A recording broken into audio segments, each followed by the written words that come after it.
വ്ളോഗിലേക്ക് സ്വാഗതം. ഇനി നമുക്ക് സ്റ്റാൻഡ് വന്നു. നമുക്ക് സ്റ്റാൻഡ് വിളിക്കാം. അപ്പം എങ്ങനെ വിളിക്കാനാ? നമുക്ക് അപ്പടണം വെയിറ്റ് ചെയ്യണേ. ഒരു മിനിറ്റ് വ്യൂസ്. ഞാൻ എന്തല്ല പറയുന്നത്, എനിക്ക് ഭയങ്കര വലിയ ഇപ്പോൾ സൈക്കിളിൽ ചാരി വെക്കുന്നത് 2 സൈക്കിൾ വാങ്ങിയതല്ല. അതുകൊണ്ട്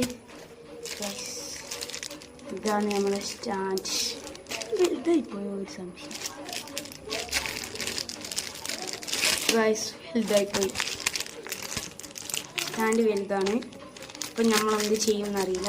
അതുകൊണ്ട് നമുക്കൊന്ന് പൊളിച്ചു വെക്കാം. 1 മിനിറ്റ്. ഹേ ഗൈസ്, നമുക്ക് സ്റ്റാൻഡ് വിളിക്കാം.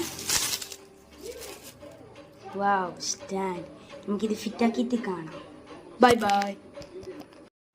ഹേ ഗൈസ്, നമുക്കിത് ഇട്ട് നോക്കിയാലോ? ഞാനില്ല, ഇട്ടതേനു കുറേ ആയി. പക്ഷെ എങ്ങനെയായി നിങ്ങൾക്ക് വേണ്ടിയിട്ട് ഒന്നും കൂടി ഇടുന്ന കാണിച്ചാലേ. നമുക്കിത് ഇട്ട് നോക്കാം. ഇതിങ്ങനെ വെച്ചിട്ട് ഇങ്ങനെ സ്ക്രൂ ഇടണം. ഞാനില്ല, സ്ക്രൂ ഇത് ഫസ്റ്റ് ഇട്ടിട്ട് എന്നിട്ട് 2 സ്ക്രൂ ഉണ്ടേനു. പക്ഷെ എങ്കിൽ സൈക്കിളിൻ്റെ റിപ്പയർ ആക്കുന്ന സ്ഥലത്ത് പോയിനേനു. ഈ ടയർ പഞ്ചറായോണ്ട്. അപ്പോൾ ഓറ് പറഞ്ഞ് ഇതിൻ്റെ 2 സ്ക്രൂവിൻ്റെ ഉള്ളിലും ഇടണം. അപ്പം നമുക്ക് ഇട്ട് നോക്കാം.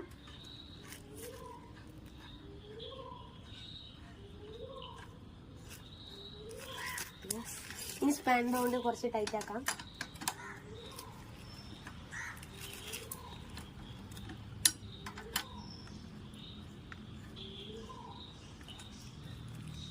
ഒരു സ്ക്രൂ എടുത്തു ഗൈസ്. മതി. ഹേ ഗൈസ്, നമ്മൾ ഈ 2ാമത്തെ സ്ക്രൂ ഇട്ട്. അപ്പോൾ അടുത്ത വീഡിയോ കാണാം. ബൈ.